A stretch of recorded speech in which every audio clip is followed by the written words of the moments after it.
Let me tell you what I keep hearing from men after divorce. I thought she'd always be there because I provided. Baby, a paycheck is not intimacy. And I was busy is not a love language. Hey, lovelies, this is Janelle, the relationship coach behind The Successful Invisible. And I'm here today with another episode of Ish I Saw on TikTok. The grass wasn't greener, it was dead. It's funny how some men find their words after the marriage is ashes. Now he wants to be vulnerable. Now he wants to appreciate her. Now he wants to fix it. Sir, you should have done that when you still had access. A lot of men confuse silence with strength, then act shocked when their wife stops trying. Those walls that a man calls being a man, that's the same thing that kills many relationships. So I'm coming to you with a couple clips that I saw that were interesting about this subject of men basically regretting divorce. I interviewed 10 men who were married at one point and I asked them all what their biggest regret was or the biggest realization they had after they lost their wife. And these are all a few things that they all had in common. One of the gentlemen who was 43 years old told me that he wishes he would have spent more time with her as opposed to being so focused on his job, his work, and his career. He was so caught up in his own world that he forgot to involve himself in her world. He told me that he thought that she would always be there no matter what because of the things that he was providing for her. He said that he had to find out the hard way that he was wrong. He believed that she would never leave his side, and he took it for granted. Something else that these men told me was that they were afraid of being vulnerable. They thought that being strong was hiding behind their fears and building those walls. They realized that those walls were just getting in the way of the intimacy between them and their significant other. One of the men even told me that he regretted not being honest about how scared he was of certain things and not expressing himself entirely. And that made me realize how we confuse silence with strength. Something else that I found common among these men was a lot of them told me about their lack of appreciation. They told me that they wish they would have told their wives how much they meant to them every day, how much they love them, and how much they matter to them on a daily basis. Pride was another common regret for most of these men as well. An argument that could have been avoided or maybe dealt with, a disagreement that could have been solved, or an apology that could have healed the dynamic between them and their significant other. Unfortunately, it didn't happen because they let their ego and their pride get in the way. So what I learned from their experiences and their regrets was don't wait to be real and vulnerable with someone. Do not wait to appreciate them. Don't take them for granted because they might walk out and never come back. Swallow your pride when necessary and fix the things that need to be fixed. Because when the person you love is gone, it is too damn late. You should have done all those things that you're now planning to do when you're with them. About a year ago, I entered into an affair with someone at work. Okay. And blindsided my wife and moved in with another woman. And ultimately, she had a child who was just over a year old. And I raised this child like my own. And the father was in the picture. He's a good dad. He's there.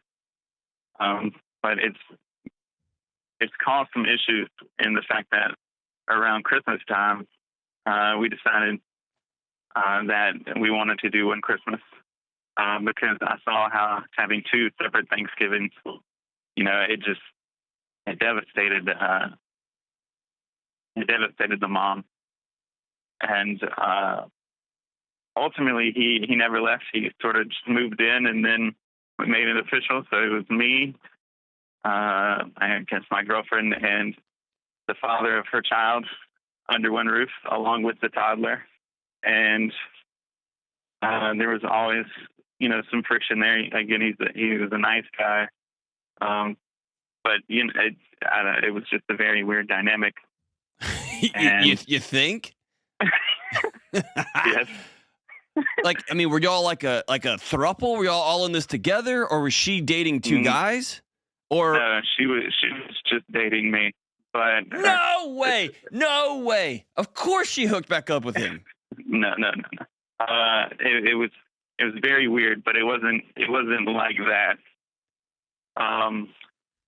He had a lot of debt and he didn't have anywhere else to go really, and she didn't want to take time away from him with this child, or at least that was her thought process.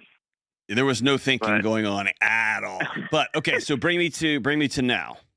yeah, everything I didn't do before, I tried to emphasize me doing, and it was an extremely rewarding experience.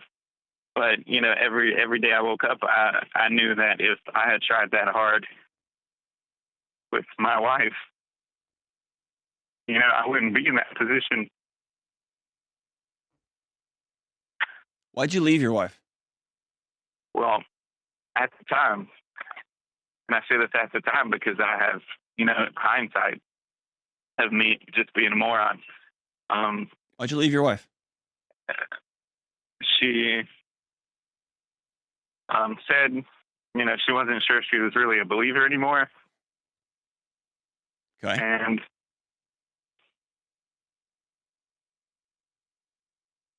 she said she was,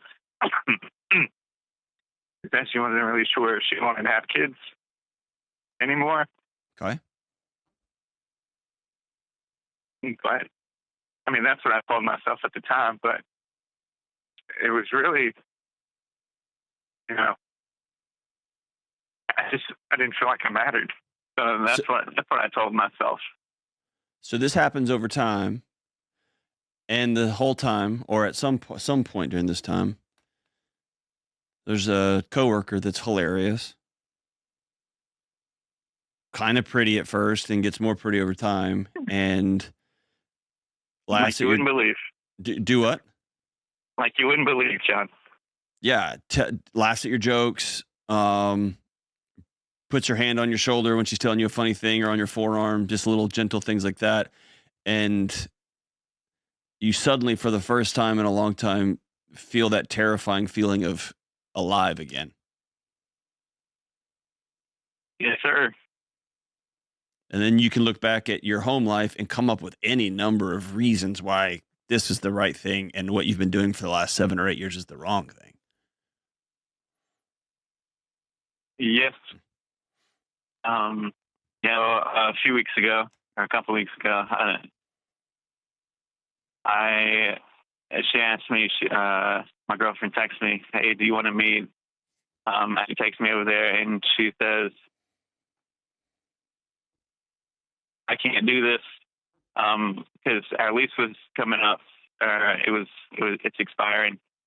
So I can't move to a new home with you. I can't live with 2 men I'm not married to anymore, and I can't take time away from the father of my child." So you got dumped.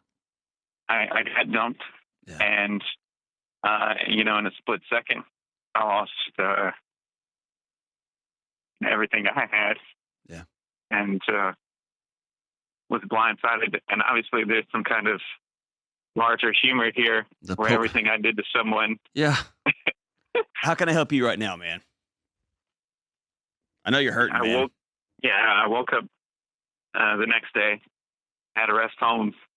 Not a rest home, like a rest area. I'm not that old. Rest area. And I've never felt more alone in my life. Mm-hmm. Not a single time. And I just didn't know what to do. So I texted my wife. I was like, "Hey, here's what happened. You can track me now on Google Maps. Just keep an eye on me if you don't mind." And then I asked if she wanted to just meet up to talk later, and she said sure. She responded immediately, and she was, you know, since that, she's just been an absolute rock for me again. And I don't know what to do. I just want my life back, whatever that looks like. I want to be okay. I think you can be okay. The life you had is over. And the longer you try to pretend the last year didn't happen, the longer you try to avoid the fact that you ripped some woman's heart out, the longer you try to not feel the fact that your heart just got ripped out, that's a recipe for disaster down the road. It's grief, it's heartache, it's shame, it's all of that.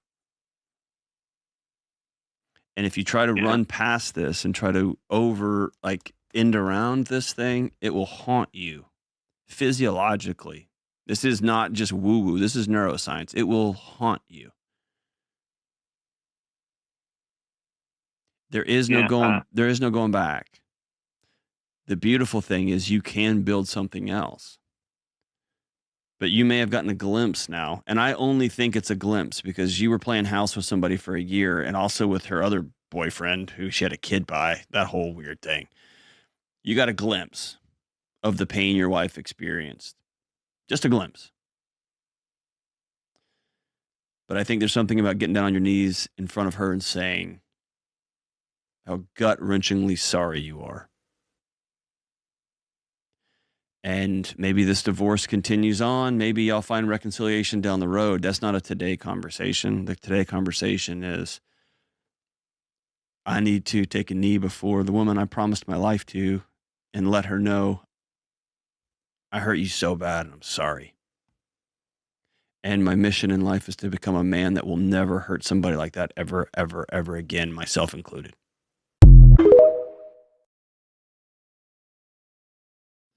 So this man says, I regret divorcing my wife.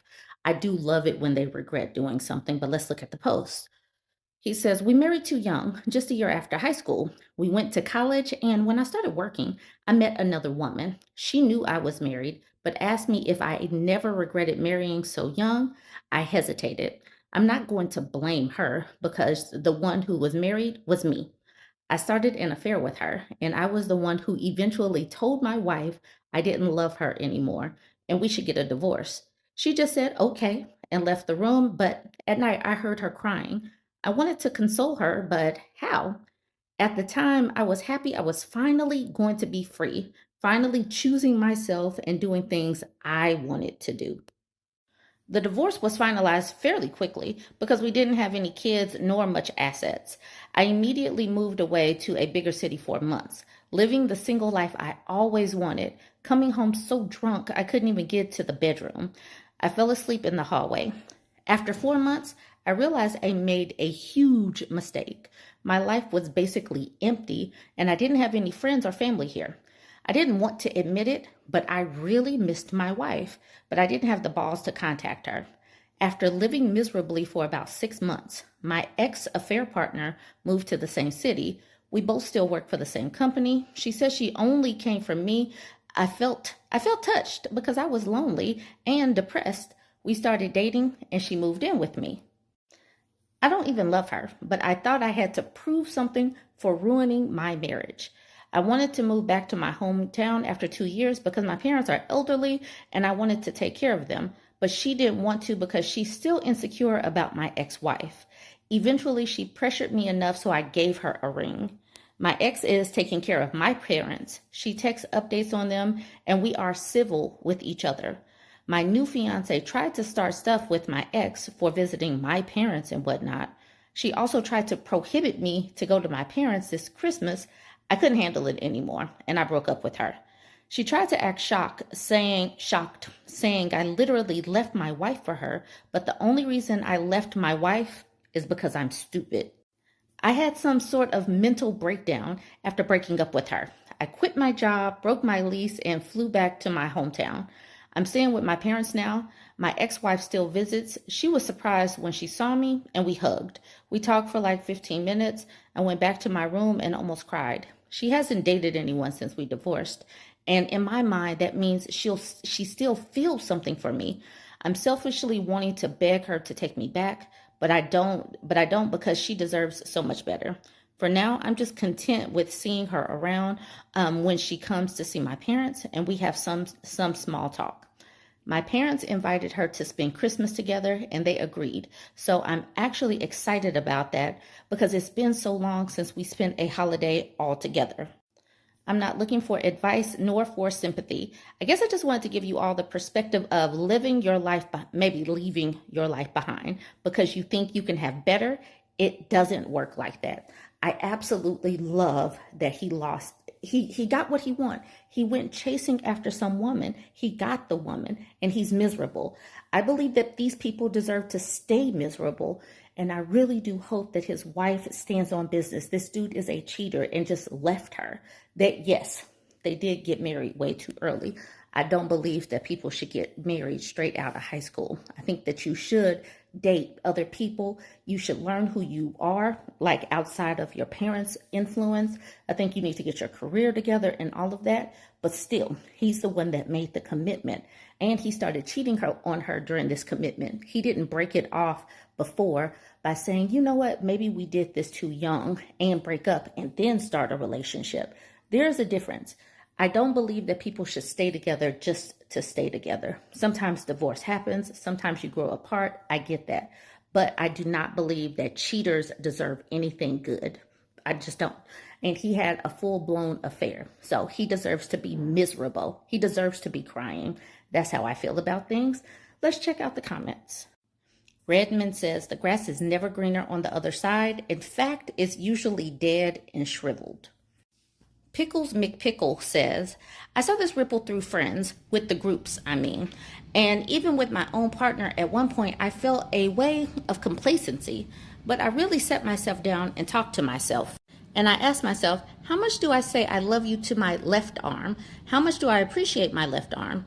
Daily, how much do I think the ability of having an arm? But if it was gone, oh my gosh, how much I would then. And I realized with my partner, it was more complacency of a support that was there, and I shouldn't take it for granted.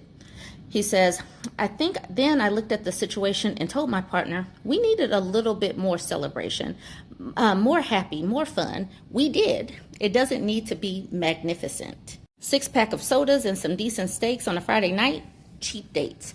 Now, these days, steaks are not going to be a cheap date. Steaks are going to be a luxury the way the costs are right now. A girl is no one, just clapped at that, because he was talking about the left arm and stuff. She clapped at that. Bright Ad says, great analogy. People who cheat are looking for butterflies, and those never last. The people who last in marriage choose each other over and over. They hold on through the mundane and the peaks and valleys. A wind-up bird says, this is a great way of putting it, and it's too bad that the OP didn't have people in his life to sit him down and have this talk with him. But even if he had, it's quite possible that he wouldn't have listened because he wanted to do what he wanted to do. If it had all turned out great, he wouldn't be here and would have no regrets. It's only because it didn't that he is feeling the pain of what he lost. Actually, it just means some people. Some people just need to experience things the hard way. If he had stayed, he very well may have grown to resent his wife over time and destroyed the marriage that way. It's unfortunate his wife was hurt by his selfishness, but hopefully she will be better off in the long run. Prudy says, I have never thought of cheating on my wife or anything like that, but actually felt a similar shift in mindset like this when my mother died. The sense of loss in those what ifs and closed doors we can't open again is wide. Circling back to it whenever I realize I've drifted much closer to the island of just Prudy than the mainland of being, part of actual life, usually slaps me out of it and rights the boat pretty effectively. Lolita says this was perfect. Also a sign. I love pickles. All right, y'all. So we get it. Let me check and see if he has made any comments under this post before I get out of here. Flynn says, how old are you now? And the OP says 26. And then Flynn says, how long ago was the divorce? Does she know you had an affair? And he says 3 years ago, and she found out before our divorce was finalized. So yes, the woman knows that she was betrayed. Christy says, wow, I'm sorry for saying this, but have you realized how selfish you are? You don't even want to improve as a person to maybe do things correctly. You just feel pity for yourself and for the consequences of your selfish actions. And the OP says, I realize I am a selfish person and I made a therapy appointment. I know it is not enough, but I wouldn't even know where to start on my own. All right, so Ellery says she probably hasn't dated anyone because she's afraid of them to cheat on her like you did. I don't know. And then Good Queen Fluffin' Chop says she's also been busy caring for someone's elderly parents, but it doesn't sound like that someone is now going to take over the majority of the care for his parents. Lady has been too busy to date, on top of any issues she may have with the opposite sex because of what the OP did. And then here's the OP saying, for context, we started dating at 14. Her parents had a drug addict son who was abusive, so she moved in with me at my parents' home. After her brother passed, they reconnected. And then he says, and I'm taking care of my parents. She comes to visit because she loves them like second parents. Dang, they downvoted him to hell. And then Hahe says, oh my God, I feel so sorry for your ex-wife. Sounds like she had a rough home life and found what she thought was a refuge with you and your family. She truly invested herself into being a loving and caring daughter for them, and even continues to do so after being betrayed by their son in such an extreme manner. What a loyal, loving, caring person. Please never try to get back with her. Please don't try to get close to her and use her for emotional safety and warmth again, now that you're close together because of your parents. It's unfair to her. I hope she is in therapy dealing with all of this, and that she will come out stronger and healthier and eventually find the person who will treat her as she deserves. Absolutely, leave that woman alone. All right, y'all, let me know what you think. I really enjoy these people finding out that their actions do have consequences, and I do not believe in rescuing people from the consequences of their action. But you let me know what you think. Join the conversation. Don't forget to like, comment, and share. You said earlier, and you said the divorce was your biggest failure. Yeah. Your kids are a part of that. Mm-hmm. How did you connect that failure to some of the feelings you had about your father? Saying that you weren't emotionally available, you were withdrawn in that way. How much did you like, damn? I am. Like I am. I was my father. Like it's full circle, though. You hit me on that way. It's full circle. And that's one of the things I was dealing with back then. I didn't want to get a divorce. I just needed I always thought I just need a break. You don't take no breaks from marriage. I need a break from my family. No, you don't take no breaks from that, man. It's just, and I was my father. That apple don't fall. It don't fall far from the tree, dude. I was exactly that in that process. And that's why I tell you, and I'll say it today, and I'll continue to say it. It is my biggest failure. Because I wasn't willing to go to work. I didn't work hard, which my dad, same thing, wasn't willing to work and protect. So, that's part of like, and right now, I'll tell you this, again, pain, you go through pain and you learn something. Why men regret divorce more than women? Because at the end of the day, they don't understand everything that they're going to be losing. Listen, it might seem as though taking care of the children is easy because it occupies 4 or 5 hours of time. But taking care of children, cleaning, cooking, making medical appointments, going to soccer games, and balancing all of that by handling at the same time that you're handling a job is not as easy as it seems. It's not only the time that it takes to do these things, it's the mental juggling that you do when you're trying to go from being a mom to being a career person to being someone that organizes medical appointments, which you're basically a receptionist at that point. So please, men, the biggest thing that I'm seeing, the biggest regret that you may have leaving a marriage is assuming that you can do everything your wife did. It was hard for her to do it. It's going to be harder for you.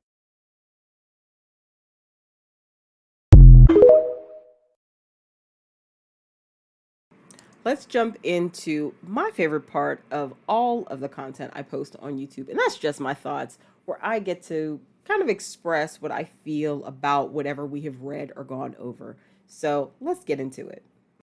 All right, y'all know how I like to do in these videos. I want to take 5 critical or salient points, relevant points from the TikTok clips that you just watched, and bring them to light from the perspective of a relationship coach. So let's get into it. Point number 1, I was focused on work isn't an excuse. It's a pattern of emotional absence. Understand that a lot of men look back and realize they poured everything into their job, sometimes into their hobby, or into other endeavors and efforts outside of their marriage, right? And they assumed that their wife would understand, air quotes, because he was providing. This is especially true from what I've observed in men who are the sole providers or major breadwinners and earn a high income, okay? But providing is not the same thing as being emotionally responsive. When someone feels consistently unseen, especially through stress-heavy seasons like parenting, love can turn into loneliness inside the relationship. Partner responsiveness, showing understanding, validation, and care, is strongly linked to relationship satisfaction over time.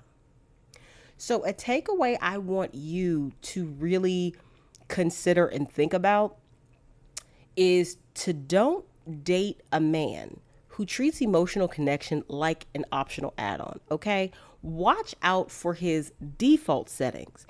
Does he involve himself in your world, or does he expect you to orbit his?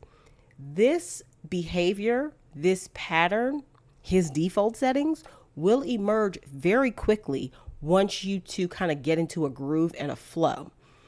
Especially if he wants to be with you, he's very receptive to, you're pouring in energy, he will reveal himself. Men tend to drop their guard. Well, people tend to drop their guard when they're comfortable. Pay attention to it. Do not dismiss this, especially if he is a, quote unquote, really great person in every other aspect, because what you are dismissing is what is going to impact your relationship. Point number 2, walls don't protect love. They block intimacy. Another common regret that men have who have divorced their wives is there is a fear of vulnerability. Men will call it being strong, air quotes, but what it often is emotional withholding. They don't say what they feel. They don't admit what scares them. They don't express tenderness. And then intimacy dries up because their wives oftentimes don't feel emotionally safe or considered. Emotional closeness is built through safe disclosure and responsiveness, not stoicism. And I want to segue here to say, on social media, I often hear men say things like, and this is why men don't open up because she gonna throw it, in our faces. I hear men say that far more than women. And what that tells me is that's projection, because that is the way he behaves toward women. And you have heard many instances of this for say a woman experienced, some type of sexual abuse or trauma, especially if it's child SA or something like that, where she was harmed and she disclosed that to him. Let them get in a fight down the line. More often than not, that man will throw that back in her face. And that's why he has such a big fear of it, because he is projecting his own behavior. And from what I've observed and also from clients I've worked with, I've seen this to be the case a lot of times. Men will project fear of consequences, right, through accusations on a woman based upon how they behave. It's a telltale sign a lot about how he operates. So a coaching takeaway here that I want you to consider and to understand is that a man who can't be emotionally honest will eventually make you carry all the emotional weight. That's not partnership, that's labor. And we already understand that based upon the system that we live in, the patriarchal system that we live in, that men feel entitled to all of women's labor. And it's only the men who have really done that self-work to deconstruct some of that socialization, some of that indoctrination. They are the ones who are more able to have those meaningful, healthy relationships. Do not get into partnership where someone is trying to burden you with their labor. Point number 3, appreciation is relationship maintenance, not extra. A man, or a lot of men, I should say, admit they didn't appreciate their wives out loud consistently in real time. They waited until it was too late. And here's the thing, daily appreciation isn't fluff, and it also doesn't have to be over the top. It's one of the simplest ways couples protect their bond. Research on everyday gratitude in romantic relationships shows its function like a booster shot, strengthening the connection and relationship well-being, the overall well-being of the relationship. Here's a coaching takeaway for you. If you have to beg to be valued, you're already in danger. A healthy partner doesn't ration warmth. It's also a telltale sign if appreciation is not shown on a regular basis that there is a spirit of entitlement and in a spirit of that man taking you for granted that you really need to be honest about and the way that's showing up in your relationship. If he feels entitled to all the things you do just because he has a penis, which, like I said, a lot of men do believe that because we live in a patriarchal society, that is going to impede the health, your health and wellness. It is also going to impede the health of the relationship and the progression of it. Point number 4, pride destroys repair, and repair is what keeps love alive. So another regret is ego, right? The apology he wouldn't give, the argument he wouldn't soften, the conflict he refused to repair. Some men would rather be right than be connected. But relationships don't survive on who won the debate. They survive on repair, accountability, and turning toward each other in small moments. In the Gottman Institute, Gottman's work on bids for connection highlights how consistently responding to these bids is tied to relationship stability. Ignoring them is associated with couples headed toward divorce. And also, men who don't know how to operate outside of their ego, it is also a domination and a control tactic, which is closely aligned with abuse. Remember, all abuse isn't physical. All abuse isn't yelling, screaming, and hitting. It can be emotional neglect, stonewalling. All of those things are abuse tactics. If he has to be right in every argument, remember, this is an unsafe man to be in a relationship with, and he's damn sure an unsafe man to have kids with, because he is willing to put your children in danger out of being right, air quotes, in his ego or thinking something may be appropriate when it's not. A man who thrives on and puts his ego before everything in a relationship is going to destroy you and your relationship. So if you see those signs early, it's probably a good idea to walk away. Also, coaching tip on this one. Watch how he handles being wrong. If his pride always wins, you will always lose. An easy way to observe this is early on in the dating, getting to know one another in dating. Say you are more well-versed or well-practiced in a certain field, and you are talking about something, and you tell him, no, that's not correct. You know, it's XYZ, not ABC. And he gets angry. He shuts down. He pouts. That is information for you not to ignore. Take that in and move accordingly. Point number 5. Infidelity isn't a midlife awakening. It's a character reveal with real psychological impact. The affair storyline is a masterclass in how people justify betrayal. A coworker laughs, gives attention, he feels alive, air quotes, and suddenly he rewrites his marriage as the problem. Then the fantasy collapses, and now he wants comfort from the very woman he traumatized. Okay? And we need to be plain about this. Romantic betrayal is increasingly discussed in research as a form of interpersonal trauma, right? And many betrayed partners experience clinically significant symptoms like PTSD, depression, and anxiety. Cheating is not a superfluous or surface level offense. First and foremost, it's a character flaw, okay? Because the same man who is okie dokie cheating on his wife for whatever reason is the same man who would not be okay with her cheating on him for the same flippant and surface level reasons at all, but especially for the same flippant and surface level reasons that he probably cheated on his wife. So a coaching takeaway from this is regret is not redemption. If a man has a history of cheating, don't let tears and speeches substitute for evidence. Long-term accountability, transparency, therapeutic work, and consistent integrity over time are the only thing that can heal those wounds. And that's a big if. Me personally, I do not believe in reconciling with cheaters, but I know every woman has to forge her own path and decide what's best for her. With my coaching clients, I emphasize the importance of really taking care of self and really assessing who they are and how they can continue to engage in that dynamic.